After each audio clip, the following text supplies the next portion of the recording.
Evet 8'de sağlık izleyenleri.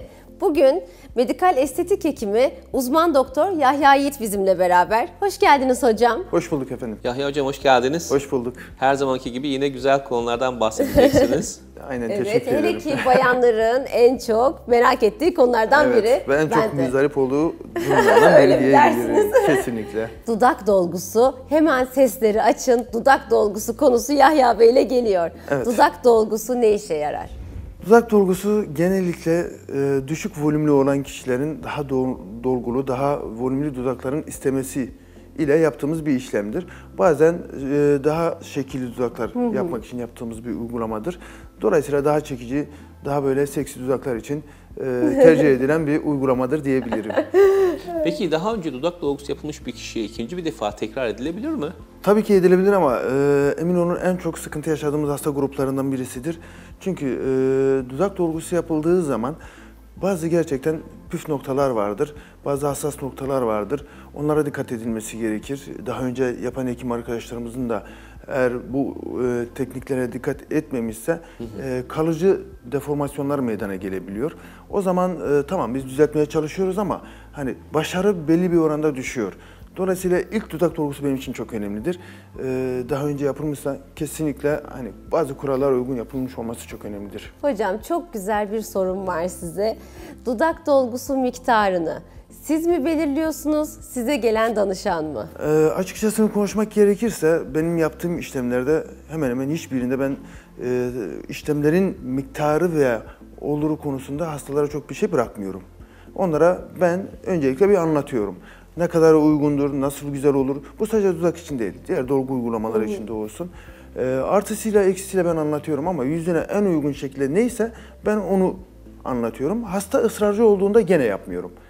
Biz bunu bir yapalım, 15 gün sonra bir bakalım veya bir ay sonra bir bakalım, gerek duyarsak yapalım. Çünkü hasta bir heyecanla onu isteyebiliyor. Evet, hele dudak dolgusu olunca konu. O heyecanla istiyor fakat sonrasında çevreden gelen tepkilerle pişmanlık duyabiliyor. Hayır, istemeyenler ne yapıyorsunuz? O önemli. Şimdi isteyenler de gelemek istemeyip yani az olsun Ama diyenler. dudak dolgusu için geliyorlar hocam Evet, bir de. dudak için gelip olsun, az bir şey dudak yaptırmak dolgusu. istiyor. Şimdi azıcık Onların- ucundan isteyen. Şimdi biz onlara çok şahit oluyoruz. Az olsun dedikleri durumda bile 15 gün sonra geldiğinde hocam gel bu sefer de çok az oldu diyorlar genelde. Onun için genellikle 1 ml dolgu kullanıyoruz. Şimdi şöyle ben hep şu örneği veririm. Mesela bir bardak düşünün. Altına bir damla su koysanız o bardağın altını doldurmaz. Oraya 3-4 damla su koyarsak bardağın altını tamamen doldurur.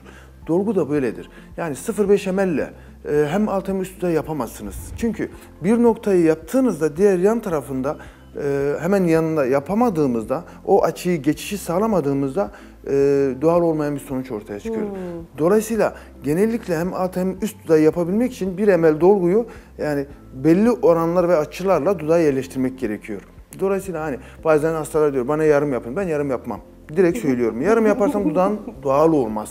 Karşıdan bakın biri hani nasıl bir dudak diye sorabilir. Ama 1 ml yaptığımızda ve 1 ml'e yakın yaptığımızda o geçişleri, o açıları rahat bir şekilde sağladığımızda daha doğal, daha güzel sonuçlar elde ediyoruz. Peki dudak dolgusu istiyorum ama kimse fark etmesin. Evet bununla çok sık karşılaşıyoruz. Şimdi bazen diyorum o zaman iğneyi çıkarıp O zaman niye dudak dolgusu istiyoruz? Şimdi aslında orada vurgulamak istenen şey şudur, hastalar ifade edemiyor. Yani dışarıdan bakan biri, yani dudakta bir anormallik görmesin. Sonuçta şöyle bir durum var. Bazı kişilerin dudakları yapısal olarak kalındır. Ve çok da güzel duruyor. Hani bu ve doğal duruyor. Niye? Kendi öz dudağıdır. Şimdi bunu ya bazen dedim ya biraz önce, dolguyu yaparken bazı tekniklere, kurallara uymak gerekir. Özellikle çok sık karşılaştığımız durumlar mukozanın daha derinine, yani kas içi enjeksiyonlar, bıyık üstü enjeksiyonlar, yani dudağın üst kısmında veya ciddi asimetriye sebebiyet veren durumlar ve bir bölgeye çok fazla topak şeklinde verip yan tarafları boş bırakmalar. Şimdi bunları insanlar gördüğü zaman çevresinde ve sağında solunda gördükleri için korkuyorlar.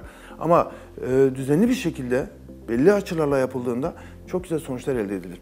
Emin olun şunu rahatlıkla söyleyebilirim. Şimdiye kadar bana gelen hastalar içerisinde başka bir yerde dudak dolgusu olmuş olan yapan hastaların hepsini de anlıyorum. Yani bir püf nokta bulabiliyoruz. Kesinlikle anlaşılıyor. Ama kendi hastalarımda çoğu zaman yapmış mıydım, yapmamış mıydım? Tamam dudak dolgulu ama Yapmış mıydım? Hocam işte 8 ay önce yapmıştık. Yani hasta mesela dolgu uygulaması planlıyorum. Diyorum ki tamam dudaklar iyi, oraya gerek yok. Hocam dolgu var ya diyor, siz yapmıştınız diyor. Yani bazen hani nedir? Hasta tamam doğal bir dudak istiyor ama oradaki teknikler de önem arz eder. Herkese aynı tekniği mi kullanıyoruz? Tabii ki hayır. Bazıları daha belirgin, daha farklı, daha keskin sınırlı vesaire isteyebiliyor. Bu da biraz da tercih meselesi.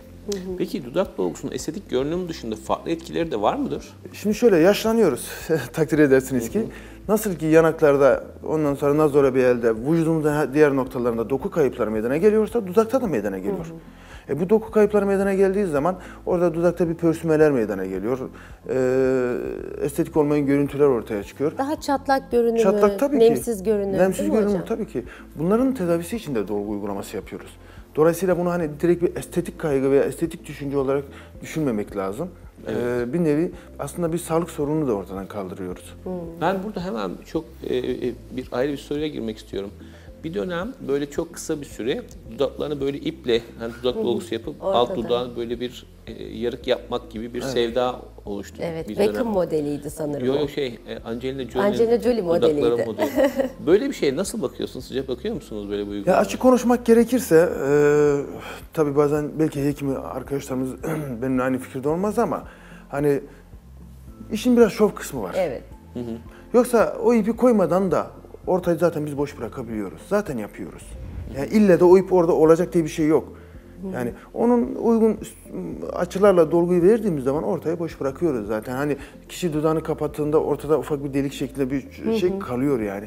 Bu tamamen hani o sonucu elde etmek için kullanılan farklı bir teknik diyebiliriz. Tamam, Ama enjektörü iyi kullanan bir hekim zaten o çukuru bırakıyor yani. Ki ben bırakıyorum yani hiçbir sıkıntı da olmuyor. Peki dudak dolgusuna sizlere işleme gelirken öncesinde yapmamız gereken, yaptıktan sonra sonrasında yapmamız gereken, dikkat etmemiz gereken bir şey var mı? Aslında öncesinde hep şu ne yazık ki gözden kaçıyor. Hastada bir uçuk hikayesi var mı yok mu ona bakmak lazım.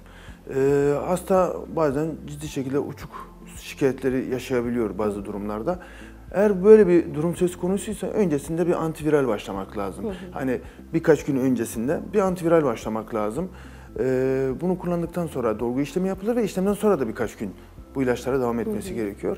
Veya hastanın dudağında herhangi bir uçuk varsa aktif, dudak kenarında bir sivilce varsa gibi durumlarda kesinlikle dolgu uygulaması yapılmamalıdır. Sonrasında ise zaten klasik sürekli söylediğimiz 24 saat sıcak içeceklerden uzak duracak. Birkaç saat kontaminasyon riski olmasından dolayı bir şey yememesini öneriyoruz. Onun dışında bir 10-15 gün sert müdahalelere falan dikkat etmesi gerekir. Morluklar bazen olabiliyor, ödemler olabiliyor.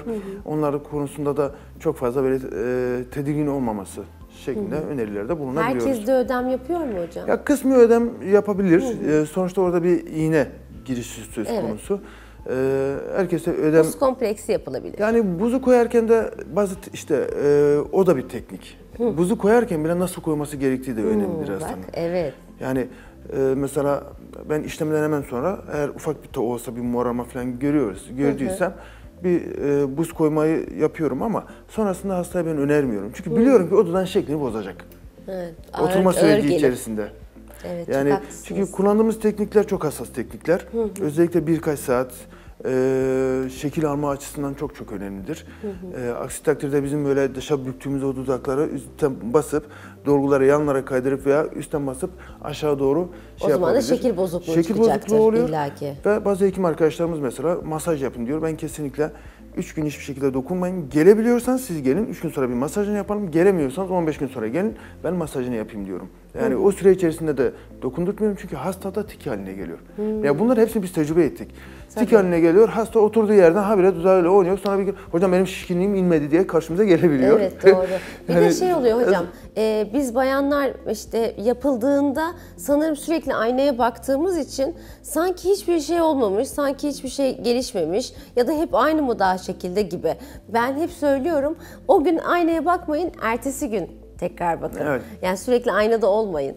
Bir de şöyle bir durum var. İlk bir iki gün biraz şişliği oluyor ya. Hastalar o şişkinliği görüyor, hoşlarına gidiyor. Ondan sonra hep öyle kalmasını istiyorlar. Fakat öyle kalmıyor. Sonuçta orada bir ödem var. Birkaç gün sabretmeleri gerekiyor oturması için. Hocam az olsun diyenler genellikle dediğim gibi gene bir emel yapalım O ama şişkinliği istiyorlar. 15 gün sonra geldiğinde ya biraz daha mı yapsak? Gene de onlar diyor zaten. Verdiğiniz değerli bilgiler için çok teşekkür Çok ederiz. teşekkür teşekkür hocam. ederim. Çok güzeldi. Çok sağ olun. Medikal estetik hekimi uzman doktor Yahya Ait bize dudak dolguları ile ilgili çok güzel bilgiler verdi. Programımız son hızıyla devam ediyor.